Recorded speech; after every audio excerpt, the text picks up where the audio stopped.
All right, all right, all right. What is going on, ladies and gentlemen? This is Travis, and I have Mr. Daniel Quintero here, and we are doing our third episode of Move. This is motivation, opportunity, validation, and education. Often asked is what is Move?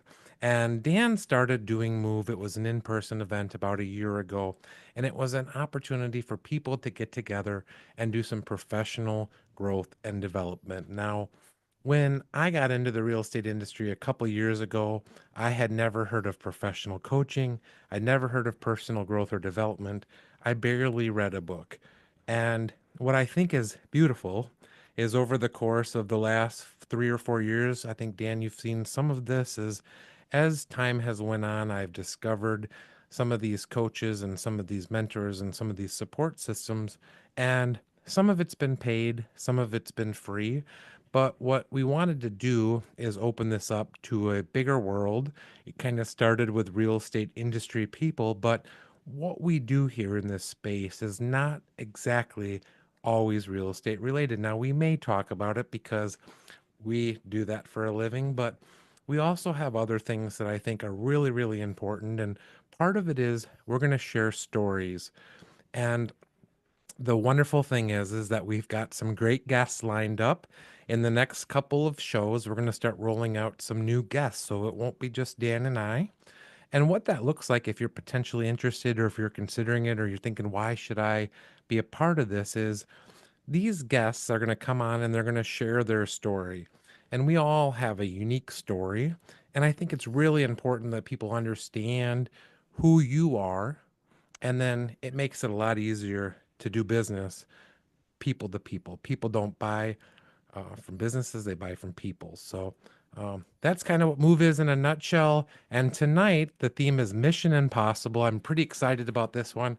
I heard this story last year. I didn't get to be in the room, but I wanted to hear it again, and I wanted you guys to hear the story. So I'm going to turn it over to Dan and let him get started.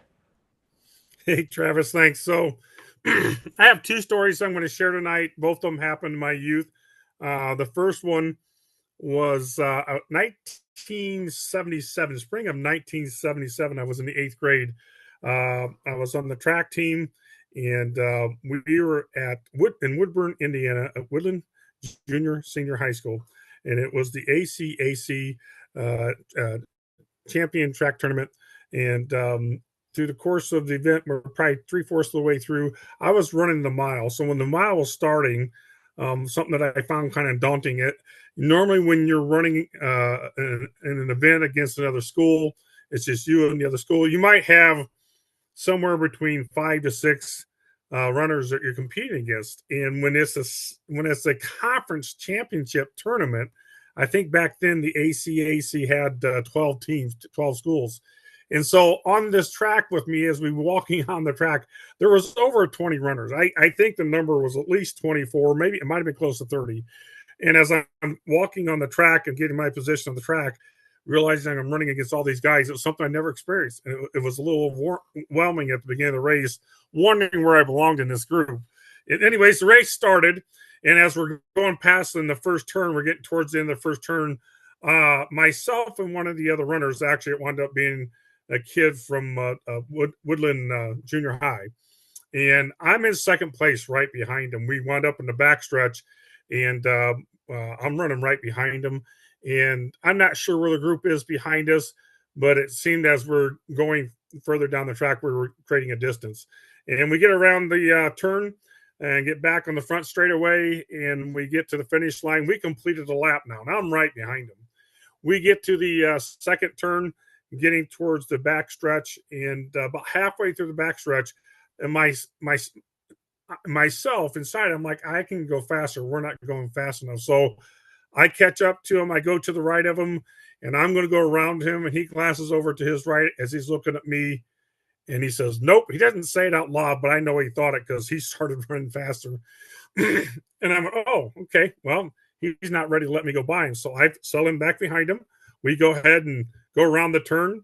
I'm running very close to him and staying as close as I can to him. And then we get around the turn. We get to the front straightaway. We get to the finish line again. We've now completed 2 laps. And we get around the turn, we get to the back straightaway. And again, I'm like, I'm right behind him. I'm like, we can go faster. I want to go faster. So I do it again. I get right up next to him. I go to the right of him. We're running side by side. He glances over at me and he says, nope. And he takes off again. And I have to settle in behind him, like, well, that didn't work. I'm getting a little frustrated. So we go around the turn. We get to the front straightaway. We get to the finish line. We've now completed 3 or 4 laps. We're on the final lap. And we get to the turn and we get around to the back straightaway. And about halfway, I'm like, well, it's now or never. I've got to pass this guy if I'm going to come in first place.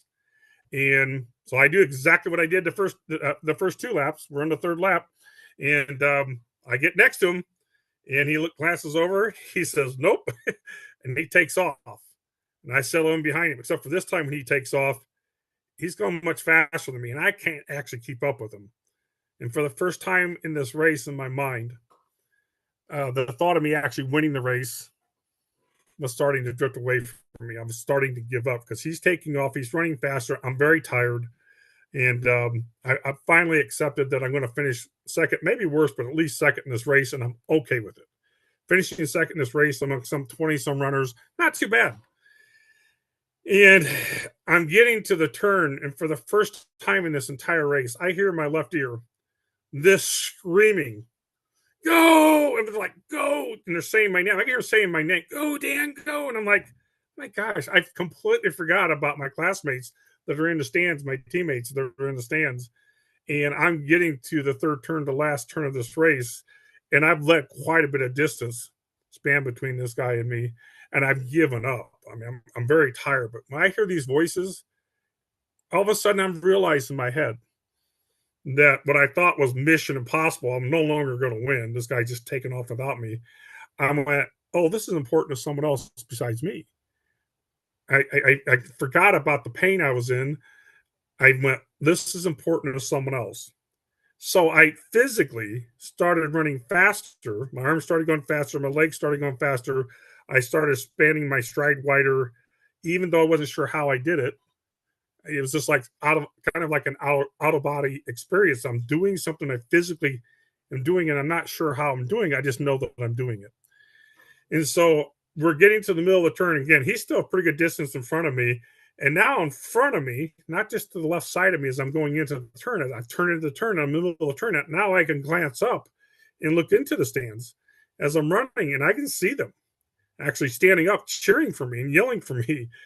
And it just spurred me on even more. So we're getting towards the end of the turn. When I get to the end of the turn, it's like I have blinders on now. It's just me and him, and all I'm staring at is his back. That's all I'm focused on. And as I take each individual step and I'm staring at him, I'm realizing with each individual step, he's actually coming back towards me a little bit. I'm actually gaining ground. And for the first time in probably the last 30 seconds, 40 seconds, however long it took me to give up on this race, I thought maybe I can win this race. And so as we're going down the front straightaway and I'm catching up to him, I get close to him. I do what I did the other times in the race. I'm like, well, I'm going to try to go around him again. I'm kind of expecting to fail because that's what happened before. But I get to the right of him and I glance over, he glances over at me. And what's ironic this time is I'm going so much faster than him. When I got to him, it's almost like he was standing still. He's out of gas. I'm not.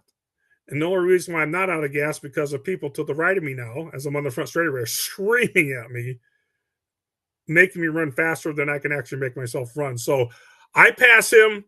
I go towards the finish line, and I get to the finish line very shortly thereafter. I come into first place, and I wasn't excited at all. There was no jumping up and down. There was no celebrating. The first thought that went through my head was, oh, God, I just killed myself. Because I was completely out of oxygen. I was trying to take a breath in, nothing was coming in. I was just kind of like, you're just so hyperventilated when you run that far for so long without bringing oxygen into your body. When you finally stop and slow down and try to breathe, not much is happening. It's discerning. I mean, it was not a celebration at all. I took my hands, put them down on my knees. I bent over. My legs were very, very shaky. I was trying not to fall over, and I'm just standing there.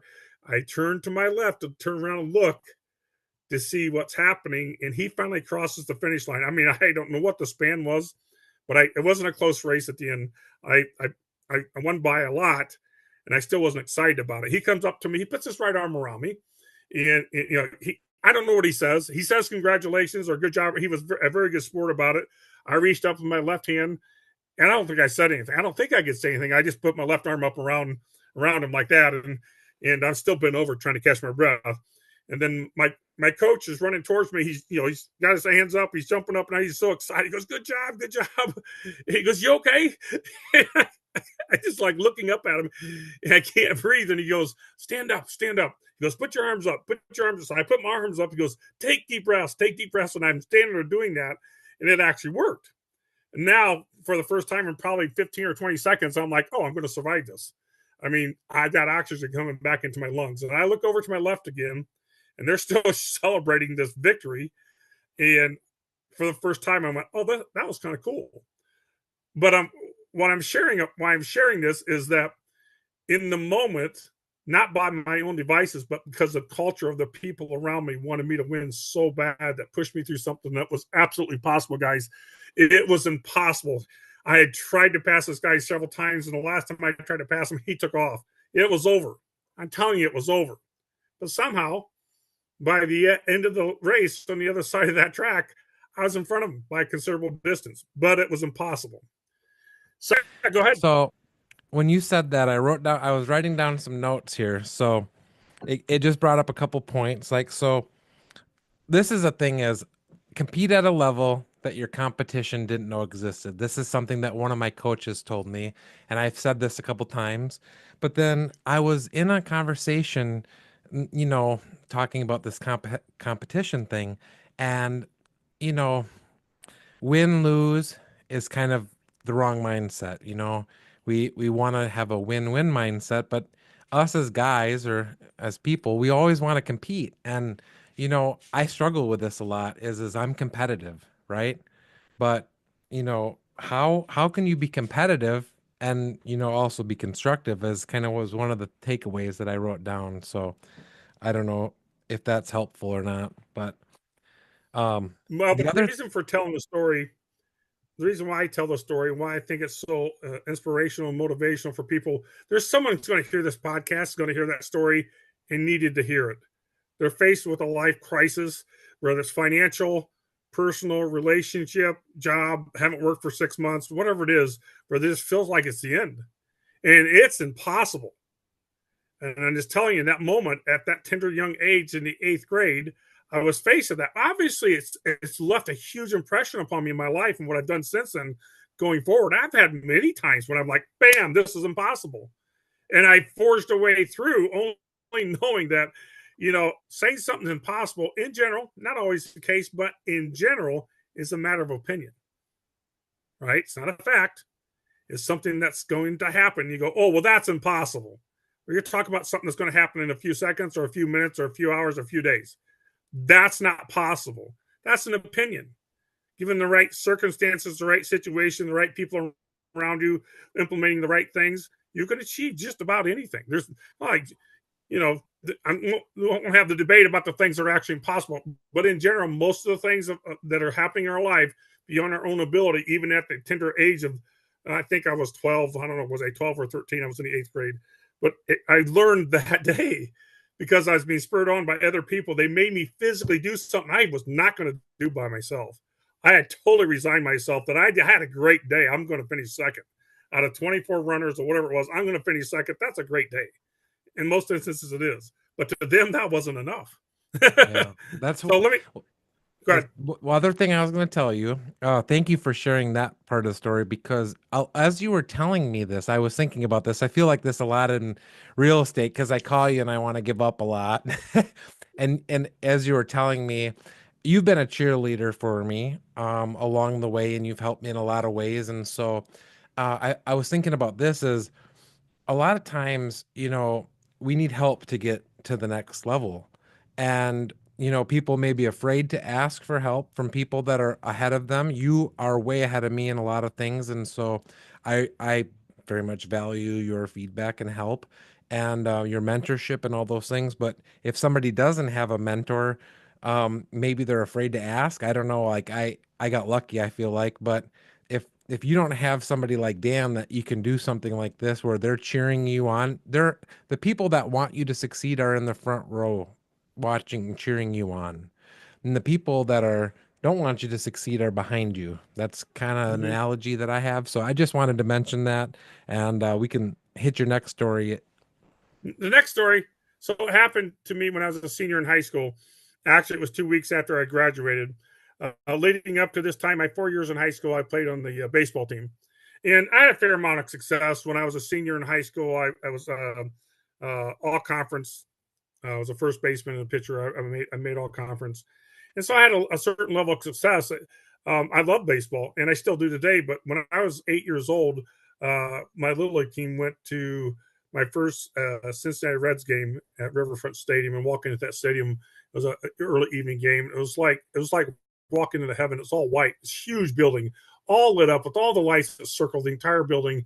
And I walked in there and knew I was in heaven, and realized a dream had been developed within me that day, that I wanted to be a professional baseball player for the Cincinnati Reds. So what happened? 2 weeks after I graduated, I went to a tryout for the Cincinnati Reds, and along with 200 other kids. I say kids, some of them were young men. And I realized, kind of like the day when I was in the eighth grade running on the track, and there was at least 24, 25, 26 other runners. It's daunting when you have that much competition. It's beyond what's normal. And so we go to a tryout, and there's 200 other people there, and you see the size of them, you see the age of them. Some of them are in their early to mid 20s. It's obvious that some of them had been there before. It's obvious some of them were in college. It's obvious some of them were in high school. I just graduated high school. I was a high school kid. But I realized physically very quickly that I'm probably finishing in the middle here somewhere. I'm not that special. I don't know where I finished in as far as the talent level there, but you can just tell how big the kids are, how athletic they are. Some of them are actually men at this point. And so I felt a little overwhelmed, but I still went through the process. So the process, the first thing they made me do is field ground balls at first base, because that was my natural position. So you field a ground ball, it turned and throw it to third. They wanted to see how strong your arm was getting the ball to third base. So I think I did that like a dozen times.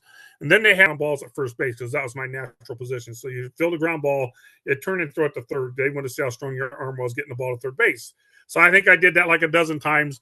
And then they had me go to the outfield. Out in the outfield, they were having not a 40-yard dash, but they were having a 70-yard dash. You had to run this 70-yard dash in under 7.3 seconds, which is ridiculous. And I mean, but speed was obviously very important. And I'm sure not many of the kids there that participated in that actually made that happen. But anyways, I ran the 70-yard dash, and I think I ran it like 7.8, which isn't terrible, but obviously it wasn't on the time they wanted to have it. Matter of fact, a good friend of mine who was there with me, his name's Harry Bryant, and I grew up in the same neighborhood with Harry. And Harry was a couple years older than me, and we played a lot of sports together when we were younger. He's very, very athletic, and sometimes we'd have competitions and run against each other. And I remember one of the last ones I did. I was either a junior or senior in high school. It was early evening, and we were out in the park by where we lived, and we were running. And I was out in front of him a little bit, and then he ran past me like the wind. And here I am, a little older. I'm thinking I'm finally as fast as my friend Harry Bryant. He ran past me like the wind. His feet weren't even hitting the ground when he ran. He ran on the toes of his feet. It was like his feet didn't hit the ground. He was very fast, and he ran high school track. Had won all kinds of meets, but he was just a great athlete. Well, he was there that day, and he ran a 70-yard dash, and he didn't run it under 7.3 either. I think he ran it like 7.4. And so after that, they wanted me to pitch. They knew I was a pitcher because that's what I filled out when I got there. So they asked me to go pitch. So I went to another part of the outfield and pitched, and they wanted us to throw at least 85 miles an hour.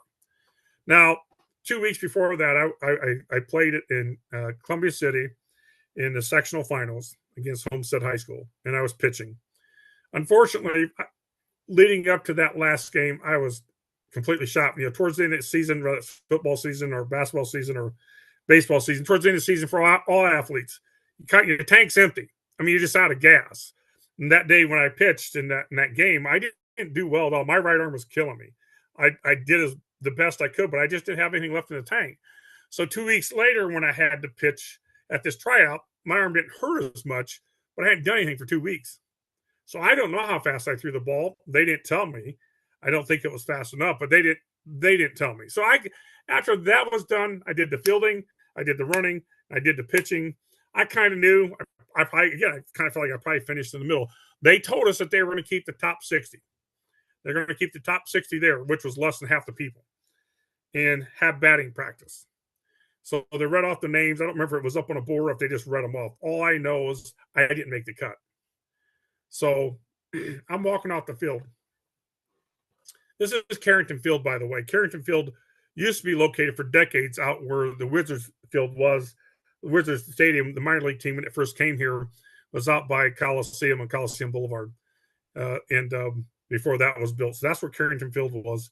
Anyways, I'm walking past the fence and I'm looking back to my right. I'm watching these guys hit the ball. I walk a little further. I take another look back and watch them hit the ball. I'm walking a little further and I take one glance back. I look one more time and it's very painful. I look back. I'm not a part of that group. In my mind, this is the thought that went through my mind. Well, that dream's dead. I am not going to be a professional baseball player. Even though I knew it was a long shot, it was still a dream. And now it was gone because it was mission impossible. And the reason why I connect both these stories, you understand, when I was in the eighth grade, when I accepted defeat that I wasn't going to win the race, I had people that spurred me on that wouldn't settle, that wouldn't let me settle. And I didn't settle. And I did come in first place. After I graduated from high school, I had something else similar happen where there was just so much competition. There were people there better than me. It stole my dream away. And I was alone walking to my car and I get late that dream goes. So I connect both stories and I say this to you. What if when I was walking off the field, I just had one person or a group of people that were celebrating me, urging me on, say, Dan, you did a fantastic job. Dan, don't give up. I'm like, that's not going to work. And no, don't give up. You look fantastic out there. Don't give up. You can do this. What if I had a group of people they're spurring me on? And I said to myself, this is step one. This is step one in a journey of a dream for me to continue. And what if I said, I'm going to go to the next tryout a month later, wherever it's at, somewhere else in the Midwest, and the tryout after that? Maybe over the next 3 years, I go to 7 or 8 tryouts, maybe 20 tryouts. And eventually I get to the point where I figure out how to condition myself, how I get better at how to fulfill those expectations of those tryouts. And maybe after 3 years of doing that, maybe it's my 17th or 18th tryout, and I wind up signing a minor league contract with the Cincinnati Reds or any team. But I wind up signing a minor league contract. And it's the beginning of a process. Most players, when they get into the minor leagues, it usually takes at least 4 or 5 years before they get to play in the major leagues. And maybe at the ripe old age of 30, I hear these stories all the time about the people that spent the time in the minor leagues. And finally, by the time they're 29 or 30, they make it to the major leagues the first time. Maybe that would have been my path. I don't know. My life would have been completely different. If I had had some kind of support group with me there that day, said, Dan, you're not done. Let's do this together. Let me help you. My life could have looked completely different. So I gave you 2 missions impossible where one I succeeded and the other one I gave up. And so you're going to have mission impossibles happen to you all the time in this life, where something's laid in front of you and you're like, that's not going to work. That's not going to happen. And I'm just telling You you, you depending on your went support group, go ahead. you went to the tryout. So I one a couple of the notes that I wrote down is I kind of wonder if what impact if you would have had a coach doing this, right? I think some people laugh and they're like, Travis, I don't understand why you do coaching. And they maybe think it's real estate or one thing, but one of the things that one of my coaches told me, which really hit me hard in the heart, was I believe in you. So I wrote this down as somebody that believes in you, a coach that can, like you said, encourage you on and continue and help you understand. We'll go back to real estate, which is I got into this business 2 years ago. And some people don't understand. I mean, there's two trajectories. There's playing ball on the weekends with your friends, and then there's getting into the MLB. That's the MLB of real estate. And I guess in this analogy, I'm just thinking about this as you're telling the story is a lot of people get in this business. 80% of us in real estate quit. They give up. They walk away. And Because if there's a they lot of had, competition. yeah, Because there's a lot of competition. it's very competitive. And so this is the next thing I wrote down is a commitment to go pro. Now, when you and I first started this before we went live, I was talking about when I got into real estate. So check this out. I had a good friend that pulled me aside and he said, Travis, you need to get some sport coats. What you should do is go to J.C. Penney's and get two sport coats. So that way, if you have to go to two meetings back to back, you can change coats and people won't know that you only have two of them. And so I kind of started in real estate with that. And some people are like, well, you don't need a suit to sell real estate. I totally understand why you say that. But over the course of times, and I'm just going to pull up my shirt sleeve here, I've upgraded. I got French cuffs, I got embroidered sleeves, I got tailored suits because I wanted to go to the next level. And clothes don't make the man, but dress good, feel good. When you go play on a team, you wear a uniform. Everybody comes, they put their uniform on, and they're a professional. You know they're a professional because of how they dress and how they show up. And so this was the last thing that I kind of thought about because this has been weighing heavily on my mind is I moved to Fort Wayne. I kind of told the story. Maybe we'll tell it at some point is I moved here. I love music. I I am a terrible guitar player. I can't play the guitar to save my life, but when I worked at Sweetwater, I realized that I know professional audio. I'm really good. Like I got a new microphone here to set the podcast up. I got the best German headphones here.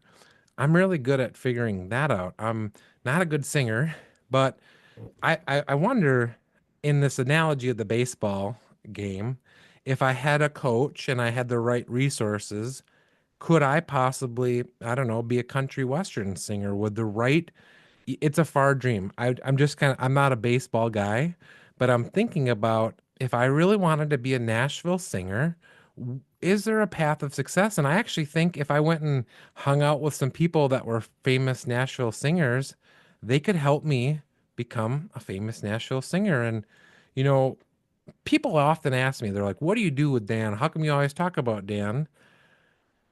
Dan's my Nashville singer. He's my Dolly Parton. Or Hank Williams Jr., whichever one you fancy.